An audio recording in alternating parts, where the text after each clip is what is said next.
Good morning, children. So, today we are going to start our 19th lesson, that is soil. You all know what is soil is. Soil is one of the basic necessity of life. Along with air and water, soil is also very essential for our life. Okay, so it is interminable with life in such a way that we cannot think of our life without it. Okay. So in this chapter we are going to learn about various samples of soil, composition of soils and all the basic things about soil.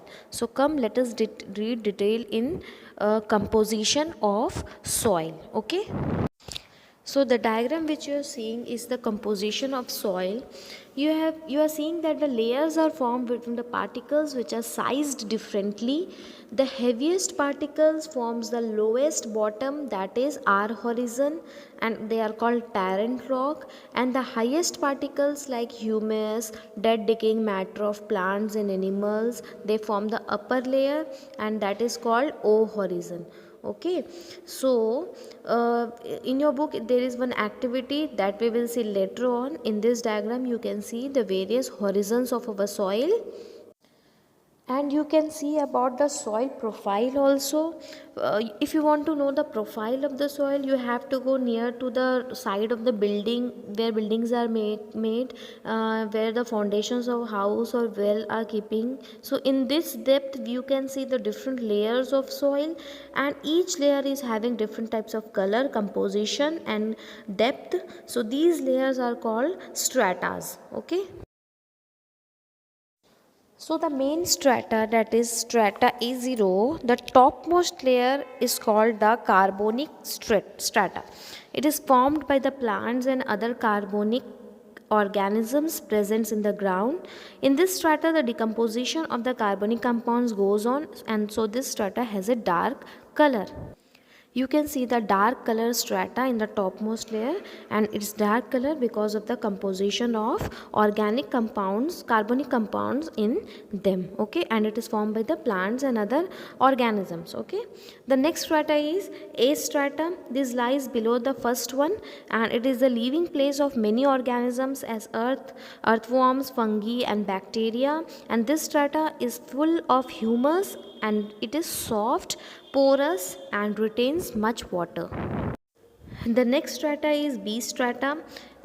This strata is little bit hard. Its color is mild and has less carbonic compounds. Minerals are plenty in this strata. The last strata and the bottom strata is C strata. This strata contains small pieces of rocks. It has no humus, but it does not have minerals. So below this strata we find all types of rocks. So this is all about the various profiles of soil. The next topic is components of soil. Okay, so there are four components of soil. They are air, water, minerals and carbonic compounds, which in other words we can say humus. These four components of soil are mixed so close together that it is very difficult to separate them. So such soil where plants grow easily as per its volume and has about 50% of water and air. The rest 45% are minerals and 5% is of carbonic compounds, which in other words we can say humus.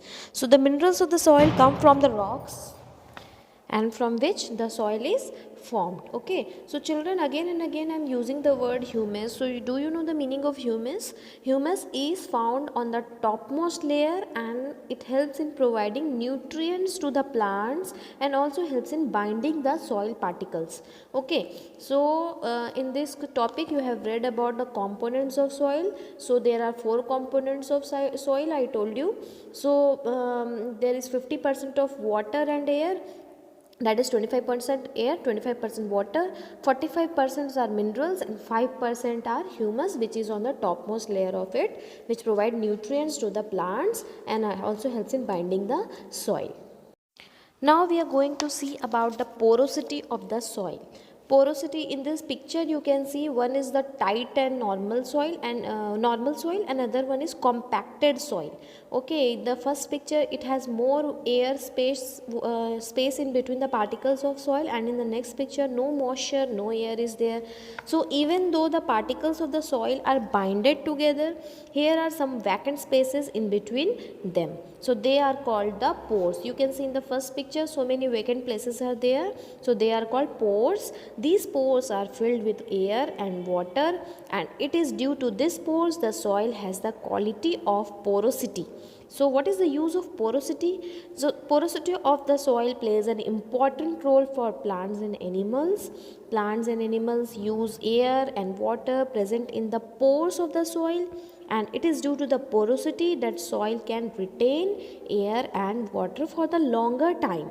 Okay, the roots of the plants can grow properly only when there is a sufficient porosity in the soil. And the last point, there are different types of bacteria which is present in the pores, which by their reaction enhance the fertility of the soil. So all these points signifies that porosity is very important for the soil. Because of this, quality of the soil can increase, and plants and all other things will grow very nicely on it. Coming to the next, we will go through the topics, the formation of the soil. So children, have you ever imagined how soil is formed? For this, let me give you an little small example. You have to take two pieces of small stones and you have to rub them with each other. You will get the powder of that stone, isn't it? So in the same way, the rocks of the earth, due to some physical, chemical and biological causes, break into small pieces or very minute particles. This is called weathering of rocks. Okay. What is weathering of rocks? Because of some physical, chemical and biological process, rocks break into small pieces or very minute pieces. So that are called weathering of rocks. Okay. So on the earth, flowing water, wind, temperature, volcanoes, earthquakes and other physical properties causes the breaking up of the rocks. So the mineral present in the rocks are transformed by many chemical reactions, and they make the rocks weak and break them. And once they have broken down, and bacteria and biological factors, so many things helps in creation and formation of soil. Okay, bacteria, algae and many microbes decompose dead plants and animals and waste of food materials, and they form dark brown product, and this combine with the soil and forms the main constituent of the soil, that is humus. I already told you that humus is the nutrient type of thing for the soil, and the combination of the carbonic compounds, that is humus only, with the soil is the last step of soil formation. Okay, plants are able to get nutrients continuously from the soil because of this humus only. Okay, so the soil has a composition made up of minerals and carbonic products which are having air, water along with the plants and animals. So the minerals present in the rocks are transformed by a number of chemical reactions. So children, how soil is formed? Soil is formed because of weathering of rocks, because of some biological, chemical and physical changes into the earth, by which rocks are broken into the smaller particles, and that is called weathering, and they form powder substances, and because of some biological and chemical reactions, soil formed dark brown color, that is called humus, and that is why it helps in nutrition, for providing nutrition also in the plants. Okay, coming to the next is the types of soil. Okay, so mainly there are four types of particles in the soil, that is gravel or pebbles, sand, slit and so what is pebbles? The particles which are of bigger in size settle down at the bottom. Their size are bigger than 2 mm. They are called gravel. The next one is sand. You already know what is sand. The particles of size between 0.05 mm and 2 mm are called sand. They form the layer above the gravel. The third one is silt. The particles of size between 0.005 mm and 0.05 mm are called silt. The next one is clay. The particles are of smallest size. It can only be seen under the microscope. Its size is less than 0.002 mm and feels very slimy to touch. You are playing with the clay also, students. In this picture you can clearly differentiate between sand, silt and clay. Okay. So all the soil are made up of these constituents only. So different types of soils have different amount of these particles, and soil is classified according to the amount of these particles. See, this is the type of soil in which more sand is there. So this is called sandy soil because the bigger particles are more in this type of soil. See, this one is slimy soil. If the amount of minute particles are more, then this is called slimy soil. Okay. The next one is loamy soil.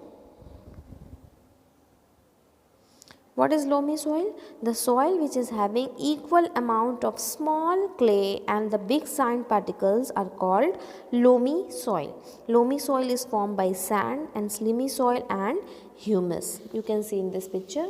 So it contains small and big particles. Pores are also present in the soil. Therefore, it can retain sufficient water and air, and this is the best soil for the growth of the plants. Okay. So in the exam also, so many times this question has been asked. So what is the best type of soil for the growth of plant? Its answer is loamy soil. Okay. Loamy soil is the best type of soil for the growth of plants. So in this picture you can clearly differentiate between sandy soil, loamy soil and clayey soil. Okay. So here students, I am ending my today's explanation. Next class we will see more about this chapter. Till that time, thank you.